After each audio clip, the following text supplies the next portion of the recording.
Sa tead, mida nad Afganistanis naistega teevad, eks? Mida Talibani liikmed naistega teevad? Noh, ilmselt arvab see rumal noor ameeriklanna, et oma elu armastuse nimel, kellega ta internetis kohtus. Kui sa tahad tegelikult teada, mis Afganistanis naistega toimub, siis meil on kogu materjal olemas. Hoiatus, see pole sugugi nii ilus, nagu see rumal TikToki kasutaja seda näidata püüab. Tere tulemast tagasi saatesse, mina olen Aira Kei, teie saatejuht ja me püüame päästa rumalaid liberaalseid naisi, et nad ei läheks Afganistani abielluma. Suurepärane. Mulle esitakse seda küsimust kogu aeg, nii et ma mõtlesin vastata videoga. Me tegelikult tutvusime Snapchatis 2024 aasta juulis ja kohtusime päriselus alles 2024 aasta detsembris. Ma mõtlen, kes oleks arvanud, et islamistlikud manipulaatorid kohtuvad sinuga internetis, mitte päriselus, ja kuidagi sa lihtsalt armud kutti Snapchatis, kes tahab, et sa tuleksid Afganistani. No küll su vanemad on head tööd teinud. See on video sellest, mis tegelikult Afganistanis toimub. Ja võib-olla on üks neist tema, kes teab.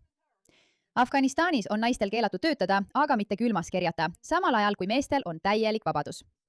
Okei, need naised istuvad siin. Sa ei saa tuvastada, kes nad on, mis nad on, mida nad usuvad, aga nad peavad meestelt almust paluma, kes muide lihtsalt neid ignoreerivad, eks. Nad lihtsalt sõna otseses mõttes ignoreerivad neid. See ei ole nii, et mehed annaksid neile süüa, sest nad ei saa töötada ega midagi teha.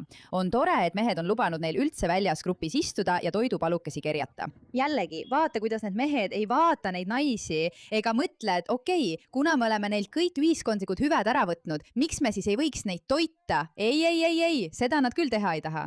See ajab mind nii vihaseks. Vaata, mida Taliban naistest arvab, kui sa ikka veel kahtled, kui rumal see tüdruk on. Alhamdulillah, see kasvab suureks. Alhamdulillah, 430. Alhamdulillah, 5 Bahreini. Kas see hõlmaks siiski naiste õigusi demokraatias? Kõigile ründavad islami šariaadi klubid ja rannuki piuvirus. Kas sa siiski usuksid demokraatlikesse valimistesse? Kas inimestel lubataks hääletada naissoost poliitikute poolt? Sina oled see, kes selle ära teeb. Sina oled see, kes selle ära teeb. Nad naeravad sõna otseses mõttes, kui ta küsib, kas naised võivad demokraatlikult hääletada, kas neid võib võimule valida. Nad naeravad tema küsimuse üle, sest see on nende arvates nii rumal, kuna ta on naine. Muidugi on see rumal. See on just see, mis ajab mul vere keema, nii et ma ei tea enam, mida endaga peale hakata. Taliban naerab naiste üle. Naised anuvad tänavatel toidu ja jääkide pärast. Neid mehed lausa kuritarvitavad. Me kõik teame, millega Taliban tegeleb. Me kõik teame, mis toimub Afganistani naistega.